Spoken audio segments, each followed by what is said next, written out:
চোখের সামনে বউ ভাইসে গেল পানিতে, একটু তার প্রতি তারে আমি সাহায্য করতে পারলাম না। আমার দুইটা অবুঝ শিশু বাচ্চা, দুইটা মেয়ে, আমার কলিজার টুকরা আমাকে গলা জড়ায় কয়, আব্বু আমাদেরকে তুমি চাইরো না গো, আব্বু আমাদেরকে তুমি চাইরো না, আমরা কিন্তু বাঁচতে পারবো না। আমি তো কুলের মধ্যে নিয়ে এইরকম রয়েছি, পানিটা বাড়তেছে, একটা পর্যায়ে বেড়ে বেড়ে আমার গলা পর্যন্ত পানি। এখন তো আমি পা আর টিনের চালে রাখতে পারলাম না, পাটা চাল থেকে উঠে গেল। এখন তো আমিও এরকম পানির মধ্যে সাঁতরাইতেছি। দুটা বাচ্চা আমাকে দুই দিকে ধরে রাখছি। কিছুক্ষণ হাবুডুবু খাওয়ার পর আমি বুঝতে পারলাম বাচ্চা নিয়ে আমি নিজে বাঁচতে পারবো না। তখন আমার মোর বড় মেয়েটাকে যখন এরকম গলায় ধরা আমি হাতটা সারাইতে চেষ্টা করতেছি, আমার মেয়েটা কান্দা কান্দা কয়, আব্বা তুমি আমার সাইরা দিতেছ, আব্বু তুমি আমাকে বুঝি সাইরা দিতেছ। তখন আমি বলতেছি, বাবা কি করব, আমিও তোমার মুখ। বাচ্চাটা আমারে বলতেছিল, আব্বা আমাকে চাইরো না, এই পানিতে আমি বাঁচবো না, মরে যাব। শেষ পর্যন্ত কঠিন ভাবে টান দিয়া গলাটা হাতটা সারাইয়া দিছি। সারাইয়া আমার মেয়েটাকে আমি চোখের সামনে পানিতে ভাসাইয়া দিছি। হুজুর আমি দেখতেছি আমার মেয়েটা পানিতে হাবুডুবু খাইয়া মরতেছি, কিন্তু বাঁচানোর কোনো পথ ছিল না, উপায় ছিল না। আমার ছোট মেয়েটা আমাকে বুকে জড়ায় কয়, আব্বু আমারে চাইরো না, আব্বু তো একটু সাঁতার জানে, আমি কিছুই জানি না। এই ছোট মেয়েটাকে নিয়ে আমি এবার একটু সাঁতার কাটতেছি, একটু হাবুডুবু খাইতেছি, কিন্তু একটু পরে দেখলাম এই ছোট্ট মেয়েটার ওজনটাও আমার কাছে অনেক বেশি ভারী লাগতেছে, আমি এখনো ডুবে মরে যাব। ছোট মেয়েটা আমার গলা ছাড়েই না, কামড় দিয়া তার হাতটা ছাড়াইয়া দিছি। নিজের জানের মায়া,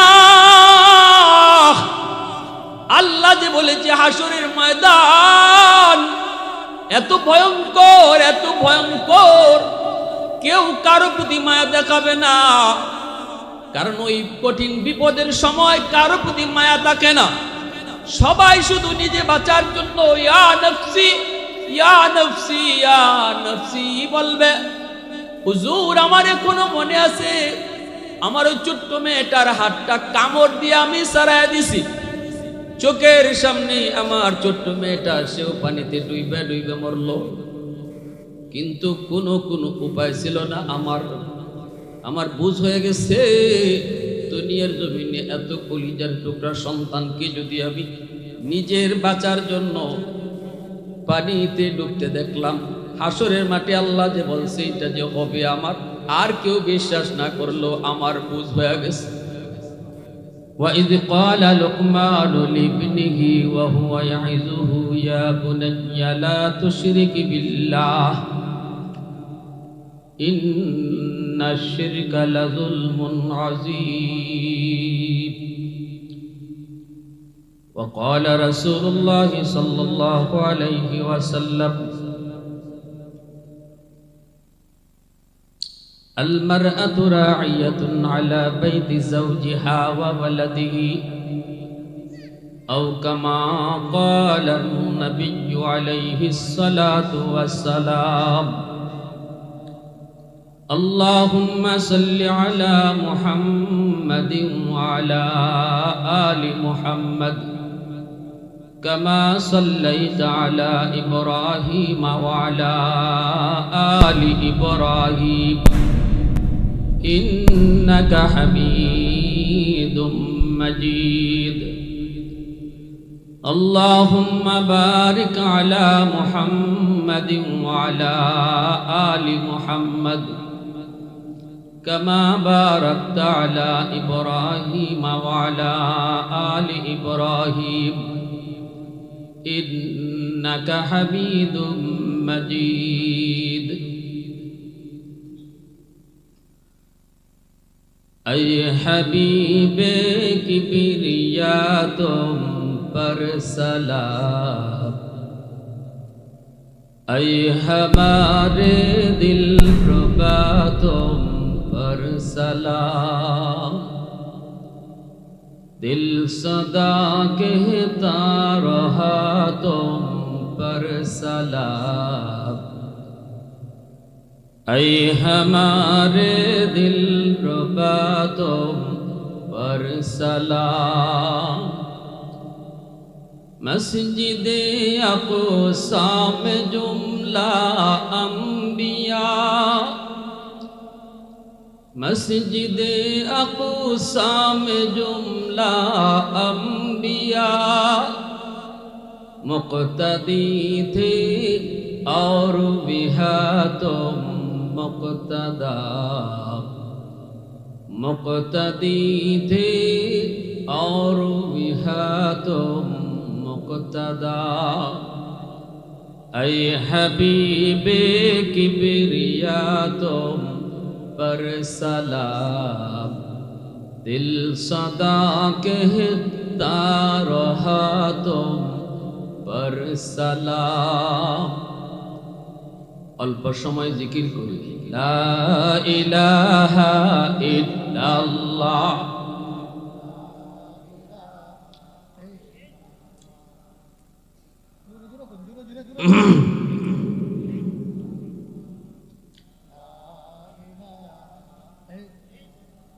मोहब्बतेर साथे ला इलाहा इल्लाल्लाह।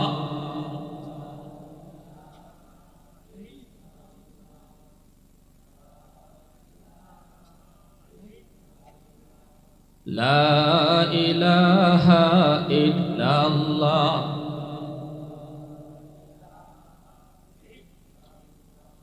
ला इलाहा इल्लल्लाहु मुहम्मदुर रसूलुल्लाह। जुरे सुरे बोली सल्लल्लाहु अलैहि वसल्लम।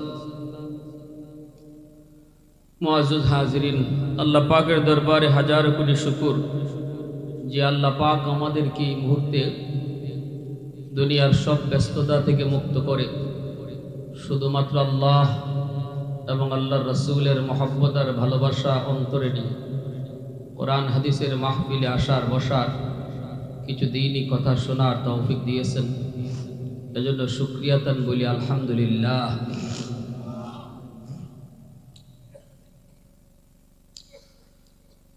पवित्र कुरानुल करीमेर एकटान सूरा आछे सूरातुल लुकमान। এই লোকমান হাকিম একজন আল্লাহর বহুত বড় ওলি, আল্লাহর খুব প্রিয় বান্দা, এত প্রিয় যার কারণে আল্লাহ তার নামে কোরআনের একটান সূরার নাম রেখে দিয়েছে। কেন তিনি আল্লাহর এত প্রিয়? কারণটা কি? কোন গুণের কারণে? তার মূল গুণটা হলো তিনি তার সন্তানকে আল্লাহর পরিচয় শিখাইতেছেন। তিনি তার সন্তানকে গুনাহ বুঝাইতেছেন, কোন কোন জিনিস গুনাহ,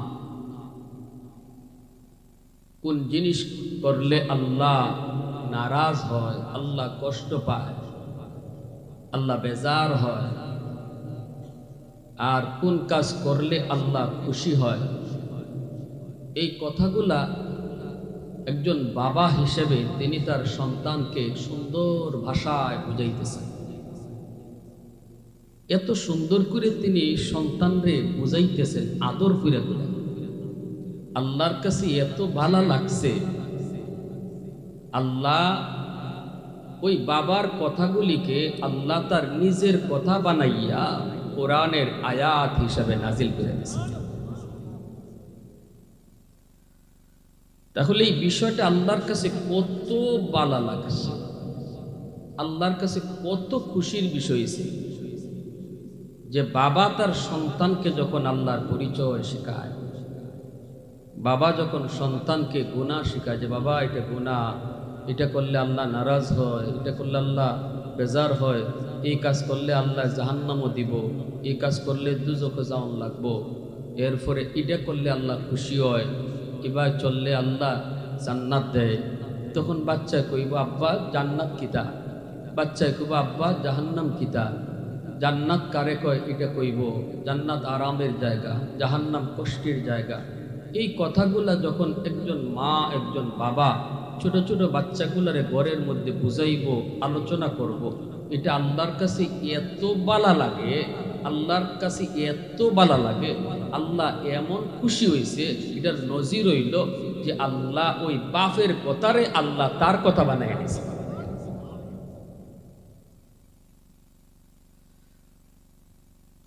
সন্তান মা বাবার কাছে বহুত বড় একটা আমানত। সন্তানের মালিক বাপ মা না, সন্তানের মালিক কেন? মালিক আল্লাহ। আল্লাহ আল্লাহর ওই জিনিসটারে বাপ মার কাছে কিছুদিন আমানত রাখছে, আর কইছে যে তুমি আমানতদারি রক্ষা কইরা চালাই। আমানতদারি রক্ষা হয় কেমনে? যে জিনিস যার কাছে আমানত থাকে, এই আমানতের জিনিসের মধ্যে নিজের ইচ্ছায় এটা ব্যবহার করা যায় না। কেউ যদি নিজের ইচ্ছায় আমানতে কোনো কাজ করে, তাহলে এর মধ্যে আমানতে খিয়ানত হয়। আমরা খিয়ানত তো বুঝি না, এত সহজ কথা যে এ আমানতে খিয়ানত করে, তার মানে আমানতদারি রক্ষা করে। সন্তান আল্লাহর পক্ষ থেকে বাপ মার কাছে বহুত বড় একটা আমানত। আমানতের বস্তু ব্যবহার করার তরিকা কি, নিয়ম কি? নিয়ম হলো যিনি আমানত রাখছে তার মর্জি মতো ব্যয় করণ লাগে। আপনার কাছে একজনে যদি 1 লক্ষ টাকা আমানত রাখে, তখন এই 1 লক্ষ টাকা আপনি আপনার মতো এটারে খরচ করতে পারতাই না। যদি খরচ তাইলে খেয়ানত হইব। আমানতদারি হইল যে রাখছে হেরে জিগালি, ও ভাইটা কিতা কথা। তখন যদি হে কয় 1 লাখ থেকে 10,000 দিয়ে অমুকরি, 10,000 দিয়ে অমুকরি, 10,000 দিয়ে অমুকরি, 10,000 অমুকরি, এইভাবে হে যেভাবে কইছে এইভাবে মানুষগুলারে দিয়া দিলে আমানতদারি রক্ষা হয়। আর যদি এখানেও একটা টাকাও আমি আমার ইচ্ছায় কেউরে দেয়ালাই, তাইলেই আমানতে খেয়ানত হয়। আমানতে কি হয়? খেয়ানতকারী বহুত বড় কবিরা গুনাহ করে যে খেয়ানত করে। নবীজি বলেন, যার মধ্যে আমানতদারি নাই এর ইমানই নাই। লা ঈমানা লিমাল্লা আমানাতালা, এই কথাটা আল্লাহ নবী 3 বার কইছেন। লা ঈমানা লিমাল্লা আমানাতালা, লা ঈমানা লিমাল্লা আমানাতালা। আমানতদারি নাই, ইমান নাই। আমানতদারি নাই, ইমান নাই। আমানতদারি নাই, ইমান। তোমার কাছে মসজিদের ক্যাশ আমানত, যদি খেয়ানত করো, রাসূলের ভাষায় ইমান নাই। এর অর্থ হইল এভাবে খেয়ানত করতে করতে মরণের সময় বেঈমান হয়ে মরবে, ইমান সাথে যেতে না। সন্তান বাপ মার কাছে আল্লাহর পক্ষ থেকে আমানত। এর অর্থ হইল এই সন্তান কিভাবে বড় হইব, এই সন্তানরে আমি কেমনে ফালতাম, সন্তানরে আমি কিতা শিখাইতাম, সন্তানরে আমি কি খাওয়াইতাম, এই সব কিছু বিষয় আমার কোনো সিদ্ধান্ত চলতো না। যদি আমার সিদ্ধান্ত চালাই তাহলে খিয়ানত হইব, কারণ এই সন্তানের মালিক কি না, আমি না। মালিক কেডা? আল্লাহ। আল্লাহ যেভাবে কইব এইভাবেই সন্তানরে ফালন লাগবো। যদি কোনো বাবা আল্লাহ যেভাবে কইছে এইভাবে সন্তানরে ফালে, তাহলে আমানতদারি রক্ষা হইব। কিয়ামতের ময়দানে এই সন্তান আল্লাহর দরবারে বাপ মার বিরুদ্ধে মামলা দিতে পারতো না, অভিযোগ দিতে পারতো না। এই কথা কইতো না, আল্লাহ আমারে যে তুমি আমার বাপ মার কাছে আমানত দিসলাই, আমার বাপরে জিগাও চাই, আমারে কিতা শিখাইছে, আমারে কি পড়াইছে, আমারে কি দেখাইছে, আমারে কিতা বুঝাইছে, তুমি যে ভাই কইসলা এবার আমারে বড় করছিনি, একটু জিগাও। যার কারণে আজকে আমি বেনামাজি হইছি, যার কারণে আজকে আমি সুদ করেছি, যার কারণে আজকে আমি ঘুষ করেছি, যার কারণে আমি আজকে নেশা করেছি, যার কারণে আজকে আমি গাঞ্জা করেছি, আমার বাপের কারণে, আমার মার কারণে। এরা তুমি যে ভাই কইসলা এবার আমারে বড় করছে না, অতএব আমার দোষ নাই, আমার বাপ মার দোষ। এবার সেম এইভাবে আল্লাহ কোরআনের মধ্যে বলছে, রাব্বানা আতিহিম দিফাইনি মিনাল আযাব ওয়ালআনহুম লানান কাবীরা। পবিত্র কুরআনুল কারীমের ভিতরে সন্তান কি অভিযোগটা করবে আল্লাহর কাছে? আল্লাহ বলেছেন, সন্তান বলবে, আল্লাহ আমার মা বাবাকে তুমি ডাকো, কেন আজকে আমি জাহান্নামী হলাম, কেন আজ আমি দুজকি হলাম? এর জন্য আমার মা দায়ী, আমার বাবা দায়ী, এর জন্য আমার দাদা দায়ী, এর জন্য আমার বড় ভাই দায়ী, এর জন্য আমার নেতা দায়ী। আল্লাহ তারা আমাকে ভালো কিছু দেখায় নাই, ভালো কিছু শোনায় নাই, আখিরাতের ফিকির আমার কলিজায় দেয় নাই। এ জীবন জীবন নয়, মরণের পরের জীবনটাই হলো আসল জীবন। এ জীবনের সব কাজের হিসাব আল্লাহর দরবারে দিতে হবে। এই বুঝটা আমার কলিজায় তারা দেয় নাই, তারাও দেয় নাই। এমন একটা প্রতিষ্ঠানে আমারে পড়ালেখা করাইছি, যেই প্রতিষ্ঠানে গেলে পরেও তারা আমাকে এটা শিখায় নাই। আমাকে দুনিয়া শিখাইছি, আগডুম বাগডুম গোড়াডুম কত গান শিখাইল, কত কবিতা শিখাইল, কিন্তু মালিক আখিরাতের কথা তারা আমাকে বুঝায় নাই, শিখায় নাই। কেন আমার মা, কেন আমার বাবা এমন ভুল করলো, যেই ভুলের কারণে আজ আমি জাহান্নামী হলাম, দুজকি হলাম? আমার মারে ডাকো, বাবারে ডাকো, এর জন্য আমার মা দায়ী, বাবা দায়ী। আমাকে আজ জাহান্নামের ভিতরে যেই পরিমাণ শাস্তি তুমি দিবা গো মালিক, আমার বাপ মারে আমার যে ডাবল শাস্তি দাও। নাউজুবিল্লাহ, জোরে কর।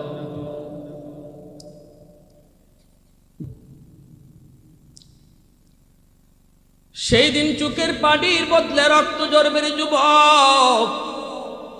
সন্তানের কাছে বাবা কত হাত জোর করে অনুরোধ করবে, বাবা তুই একটু মামলাটা উঠা, বাবারে বুঝি নাই এজন্য মামলাটা একটু উঠা। তোর মামলার কারণে আব্বা আক্কা পড়ে গেছি। বিন্দু পরিমাণ সন্তানে মায়া দেখাইতো না, কারণ কিয়ামতের ময়দান মায়া দেখাইবার জায়গা নয়। কিয়ামতের ময়দান হলো নিজে বাঁচার জায়গা। সবাই শুধু নিজে বাঁচার ফিকির করবে। সন্তান চাইবে বাপ মারে দোষী বানায় নিজে বাঁচত, বাপ মা চাইব সন্তানের গাড়ে দোষ দিয়ে নিজে কেমনে বাঁচত, ভাই চাইব ভাইয়ের গাড়ে দোষ দিয়ে নিজে কেমনে বাঁচত, বউ চাইব স্বামীর গাড়ে দোষ দিয়ে কেমনে বাঁচত। এই দুনিয়ায় যেই সমস্ত স্বামীরা বিবিকে পর্দার ভিতরে রাখো নাই রে যুবক, কিয়ামতের ময়দানে বেপর্দা নারী আল্লাহর আদালতে স্বামীর বিরুদ্ধে মামলা দিব। আল্লাহ আমি তো স্বামীর আন্ডারে ছিলাম, আমার স্বামী আমারে পর্দার ভিতরে রাখে নাই, পর্দার ভিতরে থাকার ব্যবস্থা করে দেয় নাই। আল্লাহ আমার যত দোষের চেয়ে আমার স্বামীর ডাবল দোষ, ডাবল দোষ। এইভাবে আদরের বিবি, যেই বিবি দুনিয়াতে তোমার এত আদর, এত মায়ার, এত মায়ার, এত কলিজার টুকরা, যেই বিবিরে তুমি ঈদে ঈদে শাড়ি কিনে দাও, যেই বিবিরে তুমি যা চাইলে তুমি তাই এনে দাও, এই বিবিটারও যদি আল্লাহর মর্জি মতো না চালাও, এই বিবিটা যদি তোমার কারণে জাহান্নামী হয়, কিয়ামতের ময়দানে এই আদরের বউও তোমাকে আসামি বানায় দিব।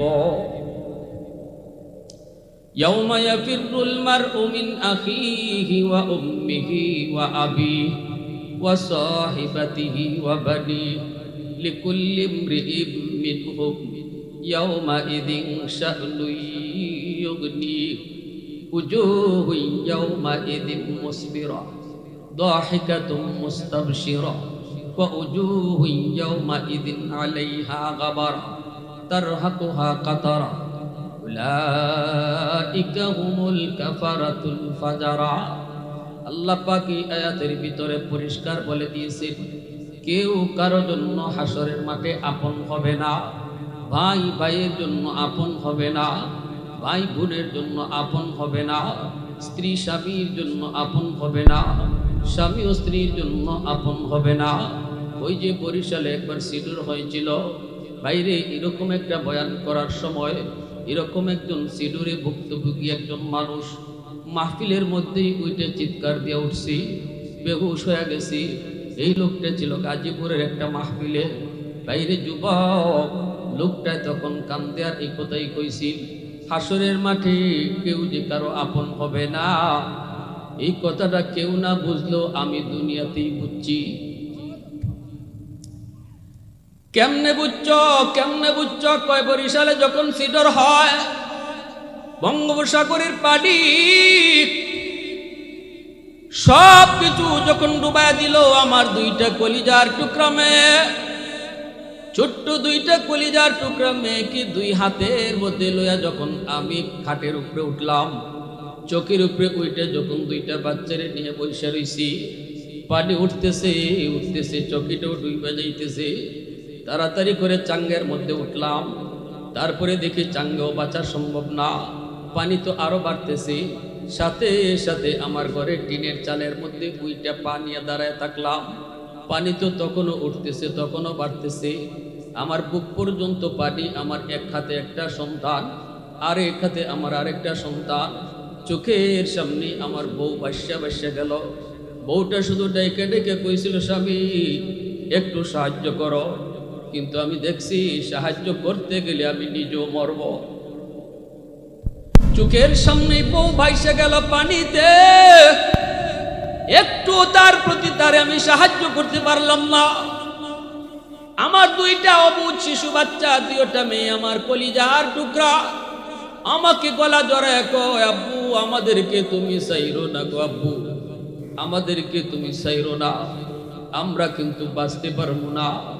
আমি তো কুলের মধ্যে নিয়ে এইরকম রয়েছি, পানিটা বাড়তেছে বাড়তেছে, একটা পর্যায়ে বেড়ে বেড়ে আমার গলা পর্যন্ত পানি। এখন তো আমি পা আর টিনের চালে রাখতে পারলাম না, পাটা চাল থেকে উঠে গেল। এখন তো আমিও এরকম পানির মধ্যে সাঁতরাইতেছি। দুটা বাচ্চা আমাকে দুই দিকে ধরে রাখছি। কিছুক্ষণ হাবুডুবু খাওয়ার পর আমি বুঝতে পারলাম বাচ্চা নিয়ে আমি নিজে বাঁচতে পারবো না। তখন আমার মোর বড় মেয়েটাকে যখন এরকম গলায় ধরা আমি হাতটা সারাইতে চেষ্টা করতেছি, আমার মেয়েটা কান্দা কান্দা কয়, আব্বা তুমি আমার সাইরা দিতেছ, আব্বু তুমি আমাকে বুঝি সাইরা দিতেছ। তখন আমি বলতেছি, বাবা কি করব, আমিও তোমার মুখ। বাচ্চাটা আমারে বলতেছিল, আব্বা আমাকে সাইরো না, এই পানিতে আমি বাঁচবো না, মরে যাব। শেষ পর্যন্ত কঠিনভাবে টান দিয়া গলাটা হাতটা সারাইয়া দিছি। সারাইয়া আমার মেয়েটাকে আমি চোখের সামনে পানিতে ভাসাইয়া দিছি। হুজুর আমি দেখতেছি আমার মেয়েটা পানিতে হাবুডুবু খাইয়া মরতেছি, কিন্তু বাঁচানোর কোনো পথ ছিল না, উপায় ছিল না। আমার ছোট মেয়েটা আমাকে বুকে জড়ায় কয়, আব্বু আমারে ছেড়ো না, আব্বু তো একটু সাঁতার জানে, আমি কিছুই জানি না। এই ছোট মেয়েটাকে নিয়ে আমি এবার একটু সাঁতার কাটতেছি, একটু হাবুডুবু খাইতেছি, কিন্তু একটু পরে দেখলাম এই ছোট্ট মেয়েটার ওজনটাও আমার কাছে অনেক বেশি ভারী লাগতেছে, আমি এখনো ডুবে মরে যাব। ছোট মেয়েটা আমার গলা ছাড়েই না, কামড় দিয়া তার হাতটা ছাড়াইয়া দিছি। নিজের জানের মায়া, আল্লাহ যে বলেছে হাসরের ময়দান এত ভয়ঙ্কর, এত ভয়ঙ্কর, কেউ কারো প্রতি মায়া দেখাবে না, কারণ ওই কঠিন বিপদের সময় কারো প্রতি মায়া থাকে না। সবাই শুধু নিজে বাঁচার জন্য ইয়া নফসি ইয়া নফসি ইয়া নফসি বলবে। হুজুর আমার এখনো মনে আছে, আমার ওই ছোট্ট মেয়েটার হাতটা কামড় দিয়ে আমি সারায় দিছি। চোখের সামনে আমার ছোট্ট মেয়েটা, সেও পানিতে ডুইবে ডুইবে মরল, কিন্তু কোনো উপায় ছিল না। আমার বুঝ হয়ে গেছে, দুনিয়ার জমিনে এত কলিজার টুকরা সন্তানকে যদি আমি নিজের বাঁচার জন্য পানিতে ডুবতে দেখলাম, হাসরের মাঠে আল্লাহ যে বলছে এটা যে হবে আমার, আর কেউ বিশ্বাস না করলো আমার বুঝ হয়ে গেছে। এজন্য এত আদরের কলিজার টুকরা সন্তান, এত আদরের বউ, যদি তাদেরকে আমার আল্লাহর মর্জি মতো না চালাও, এই কলিজার টুকরা সন্তান হাসরের মাঠে তোমার জন্য বিপদের কারণ হবে। হাসরের মাঠে তোমার স্ত্রী তোমার জন্য বিপদের কারণ হয়ে যাবে। যুবক বলি এজন্য সন্তানটারে আল্লাহর পরিচয় শিখাও। ওই যে বাবা লোকমান হাকিম সন্তানকে বলতেছে, ইয়া বুনাইয়া, ও আমার কলিজার টুকরা সন্তান, এই জায়গার মধ্যে আল্লাহ পাক সন্তানকে যখন আল্লাহর পরিচয় তুমি আমি শিখাইব, কোন ভাষায় শিখাইব, ভাষাটাও আল্লাহ শিক্ষা দিয়েছেন। সন্তানকে যখন নামাজের কথা তুমি বলবা, সন্তানকে যখন কালেমা শিখাইবা, সন্তানকে যখন আল্লাহর পরিচয় শিখাইবা, আদর করে করে তুমি তারে ডাকবা, বাজান আয় একটু আয় বাবার কাছে বল, বাজান আয় একটু আব্বুর কাছে আয়, আয় বাজান আব্বুর সাথে নামাজে আয়, এ বেটা নামাজে চল, এ বেটা হারামি, এ বেটা গোলাম, এভাবে গালি দিয়া তারে নামাজের কথা বলতে আল্লাহ নিষেধ করেছে। আল্লাহ পাক ভাষাটা শিখাইতেছে। লোকমান হাকিম তার সন্তানকে এ বেটা আয় দিকে আয়, কিভাবে ডাক দেয় নাই, ডাক দিয়েছে ইয়া বুনাইয়া, ও আমার কলিজার টুকরা সন্তান, আয় আল্লাহর পরিচয় শিখে যা। যেরকম সুবহানাল্লাহ, ঠিক কিনা? হ্যাঁ, হাত ধুইতে হয়, দুই হাত ধুইয়া খানা খাইতে হয়, শুধু এক হাত না, দুই হাত ধোয়া সুন্নত। সন্তান রে শিখাও, মাথায় একটু বিপরে খানা খাইতে হয়, সন্তান রে শিখাও। সন্তানের সামনে তুমি এভাবে খাও, সন্তান শিখে নিবে। অনেক কিছুই সন্তানকে বলতে হয় না, বাপ মা যা করে সন্তান দেইকা দেইকা তা শিখে, ঠিক কিনা? মা যদি সন্তানের সামনে নামাজ পড়ে, সন্তান অটো নামাজি হয়, ছোট্ট বাচ্চাটা মার সাথে নামাজে দাঁড়ায় যায়, বলতে হয় না। দেখবা ছোট বাচ্চাটা ছোট্ট এরকম যায় নামাজের মুসল্লা খুঁজে, মা যদি উড়না পরে, সব সময় মাথায় কাপড় পরে, ছোট্ট মেয়েটা তখন উড়না পরা শিখে যায়, ঠিক কিনা? বলতে হয় না, শিখে যায়। এজন্য শিশু বাচ্চাদেরকে সালাম করা শিখাও। মুরব্বী একজন আসছে, তুমি সালাম করা শিখাও। বাবা ইনি তোমার বড়, ইনি তোমার চাচা, ইনি তোমার দাদা, সালাম দাও, বলো আসসালামু আলাইকুম ওয়া রাহমাতুল্লাহ। সন্তানকে শিখাও। সন্তানকে বাবা সালাম দিলে কি হয়? বলে আল্লাহ খুশি হয়। সন্তান আবার জিজ্ঞাসা, বাবা আল্লাহ খুশি হলে কি হয়? বলো আল্লাহ তোমারে জান্নাত দেয়। সন্তান আবার কইব, আব্বা জান্নাত কারে কয়? তখন বলো মরার পরে শান্তির জায়গার নাম হলো জান্নাত, যেখানে গেলে পরে তুমি যা চাইবা আল্লাহ তোমারে তা দিব। ছোট ছোট শিশু বাচ্চাগুলা বেশি বেশি প্রশ্ন করে, ঠিক না? একটা কইলে আরেকটা কয়, একটা কইলে আরেকটা কয়। এভাবে যখন কইবা, তার দিলের ভিতরে ছোট্টবেলায় ঢুকবো জান্নাতের কথা, ছোট্টবেলায় ঢুকবো এটা গুনাহ, ছোট কালেই ঢুকবো এটাতে আল্লাহ খুশি হয়। আল্লাহর কথা, আল্লাহর খুশির কথা, আল্লাহর কথা, আল্লাহর নারাজের কথা, এই বিষয়গুলা শিশুকালেই তার দিল আর দেমাগের ভিতরে আস্তে আস্তে ঢুকতে থাকবো আর বসতে থাকবো। এই বাচ্চা বড় হইল, শিশুকালে বাবা যেটা শিখাইয়ে দিছে, মা যেটা শিখাইয়ে দিছে, এটা কোনোদিন ভুলতো। শিশুকালটা হলো মানুষের জীবনের ফাউন্ডেশন। শিশুকালটা হলো ফাউন্ডেশন। এই শিশুকালটা যেইভাবে গঠন করা হবে, তার বাকি জীবনটা এইভাবে উঠবে। চারা গাছ যেই রকম, শিশু চারা গাছটা চারা থাকতে যেমন হয়, পানি যদি ঠিক মতো দেও চারা গাছটা মোটা হইব, ঠিক না? বাকি এরপরে গাছ যত বড় হইব, চারা থাকতে যেই রকম উঠছিল, এটার উপরে গাছ বড় নির্ণয় হইব। গাছ মোটা হইব না, বড় হইব না, চিকন হইব, এটা শিশুকালে চারা থাকতেই বোঝা যায়, ঠিক কিনা? জোরে বলেন। এজন্য আমার সন্তান শিশুকালে তারে যা শিখাইব, এই শিক্ষাটা লইয়েই সে আস্তে আস্তে বড় হইব। ঘরটা হলো আমার বিদ্যালয়, ঘর হলো আমার এরকম ভাবে স্কুল, আর মা হলো তার শিক্ষিকা, বাবা হলো তার শিক্ষক। বেশির থেকে বেশি বাবার চেয়ে মার দায়িত্ব বেশি।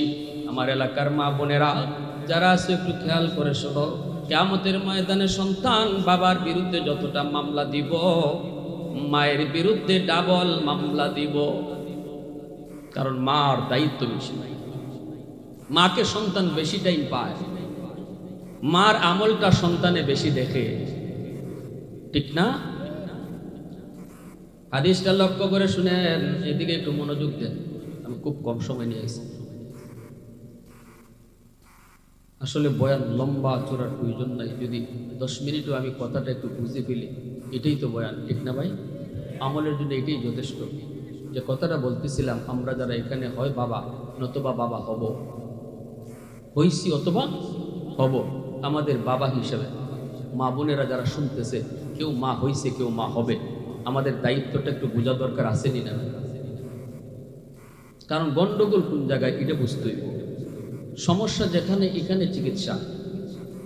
আগুন লাগছে শেরপুর, পানি দিয়ে ফরিদপুর, হ্যাঁ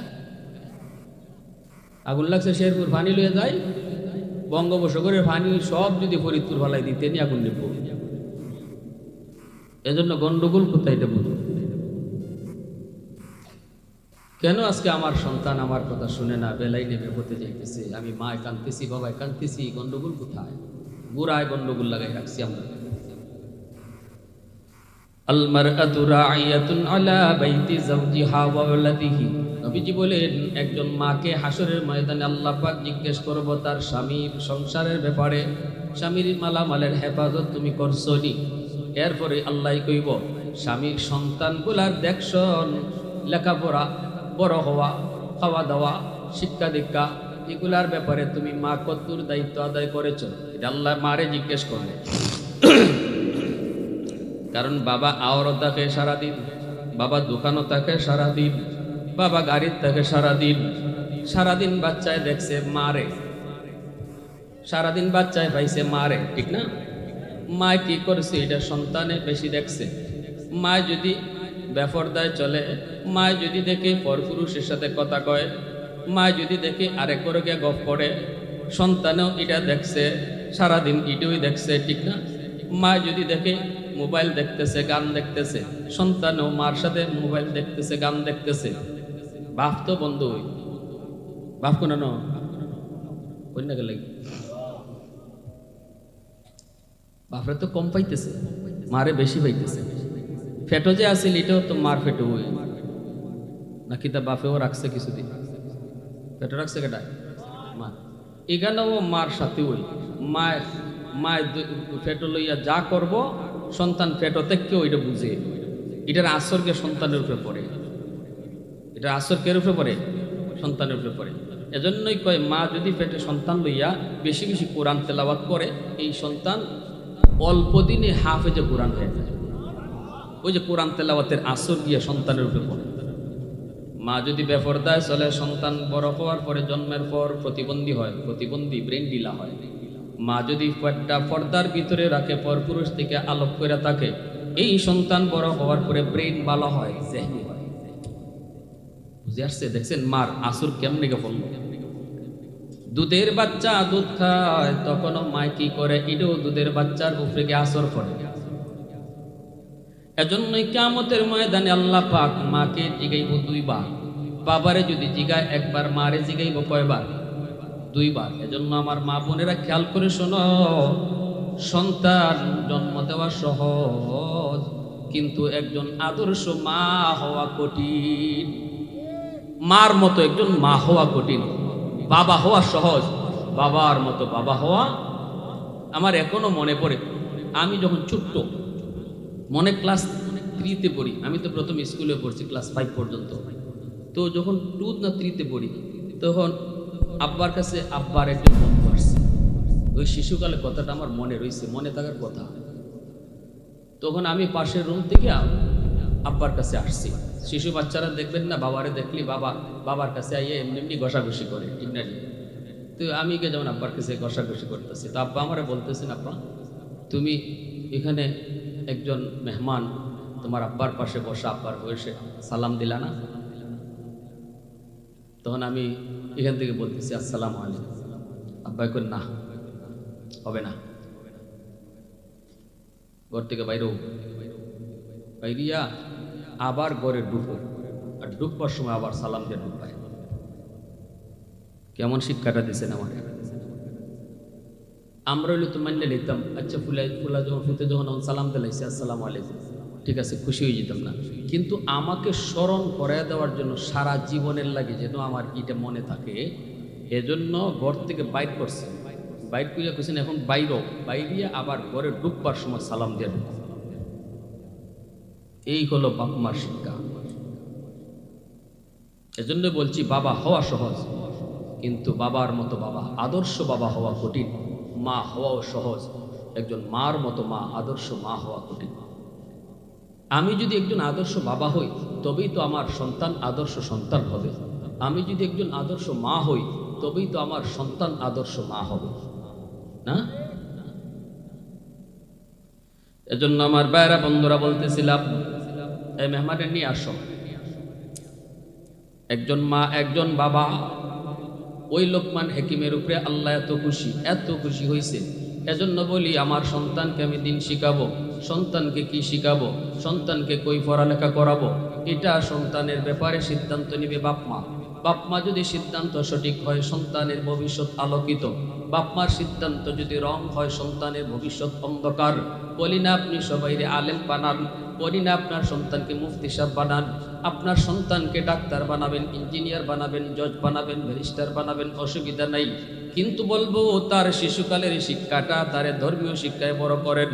কারণ ডাক্তার হওয়া বড় পরিচয় নয়, সবচেয়ে বড় পরিচয় হলো আমার সন্তান মুসলমানের সন্তান।